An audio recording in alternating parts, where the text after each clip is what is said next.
আপনি কি জানেন মুসা আলাইহিসসালামের হাত মোবারক একটি লাঠি ছিল এবং ওই লাঠি যদি ছেড়ে দেওয়া হতো তাহলে একটা সাপ হয়ে যেত এবং ওই সাপ 300 উটের বোঝা পরিমাণ সাপকে খেয়ে ফেলতে সক্ষম হয়েছিল। না জানলে এই ভিডিওটি দেখুন। হযরত মুসা আলাইহিসসালাম নবুয়ত লাভ করার পর ফেরাউনের কাছে গিয়ে বললেন, হে ফেরাউন, আমি আল্লাহর রাসূল এবং ন্যায় ও সত্যের ঝান্ডাবাহক। তুমি খোদাই দেবী ত্যাগ করো এবং এক আল্লাহর ইবাদত করো। ফেরাউন বলল, তুমি যদি আল্লাহর রাসূল হয়ে থাকে তাহলে কোনো নমুনা দেখাও।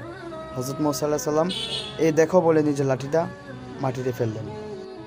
সঙ্গে সঙ্গে এক বিরাট অজগর সাপ হয়ে গেল।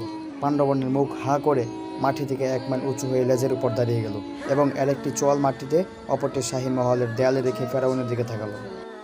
তখন ফেরাউন সিংহাসন থেকে লাফ দিয়ে নেমে পালিয়ে গেল। ও যখন অন্যান্য লোকদের দিকে তাকালো, ওরাও এমনভাবে পালালো যে ওদের পায়ের তলে পৃষ্ঠ হয়ে অনেক লোক মারা গেল। ফেরাউন ঘরের ভিতর থেকে চিৎকার করে বলতে লাগলো, হে মুসা, তোমাকে যে রসুল বানিয়েছে তার কসম দিয়ে বলছি, একে ধরে ফেলো। হযরত মুসা আলাইহিস সালাম যখন উঠে নিলেন তখন আগের মতো লাঠি হয়ে গেল এবং ফেরাউনের স্বস্তি ফিরে আসলো।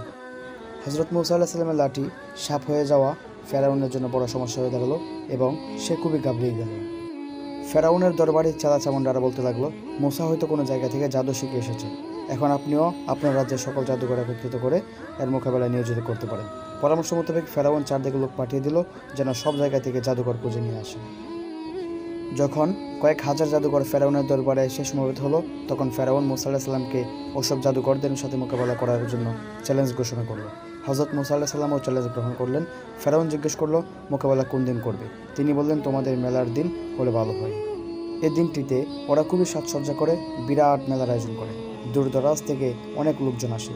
হযরত মুসা আলাইহিস সালাম এই দিনটা এই জন্য নির্ধারণ করলেন যেন ওদের আনন্দগণ এই দিনে সবার সামনে সত্য প্রকাশিত হয়ে যায়। নির্ধারিত দিনে বহু জাদুঘর নির্ধারিত স্থানে পৌঁছে গেল। হযরত মুসা আলাইহিস সালামও তাশরিফ নিয়ে গেলেন। সমবেত বহু জাদুঘরেরা তাদের নিজ নিজ রশি ও লাঠি মাটিতে ফেলার সাথে সাথে সাপ হয়ে গেল এবং এদিক সেদিক ছুটাছুটি করতে লাগলো। হযরত মুসা আলাইহিস সালাম দেখলেন সমস্ত এলাকা সাপে ভরে গেল। মেলার মাঠে শুধু সাপ আর সাপ ছোটাছুটি করছিল। এই ভয়ানক দৃশ্য দেখে লোকেরা বিস্মিত হয়ে গেল। এবার মুসা আলাইহিস সালাম তিনি লাঠিও মাটিতে ফেললেন। দেখতে দেখতে এক বিরাট অজগর সাপ হয়ে গেল এবং জাদুঘরদের জাদুর সাপগুলোকে একটা একটা করে গিলতে লাগলো। অল্পক্ষণের মধ্যে জাদুঘরদের সমস্ত রশি ও লাঠি যেগুলো সাপ হয়ে কিলবিল করছিল এবং যেগুলো 300 উটের বোঝা ছিল সবকে শেষ করে দিল। অতঃপর মুসা আলাইহিস সালাম এটাকে উঠিয়ে নিলেন। তখন আগের মতো লাঠি হয়ে গেল এবং ওজন ও আকৃতি আগের মতো রইল। এটা দেখে জাদুঘররা বুঝতে পারলো যে মুসার লাঠি কোনো জাদুর লাঠি নয়। মানুষের ক্ষমতা এরকম বিস্ময়কর দৃশ্য দেখাতে পারে না। নিশ্চয়ই এটা আসমানি শক্তি। এটা বুঝতে পেরে ওরা সবাই বলল, আল্লাহর প্রতি ঈমান আনলাম বলে সেজদায় পতিত হলো এবং ঈমান আনলো।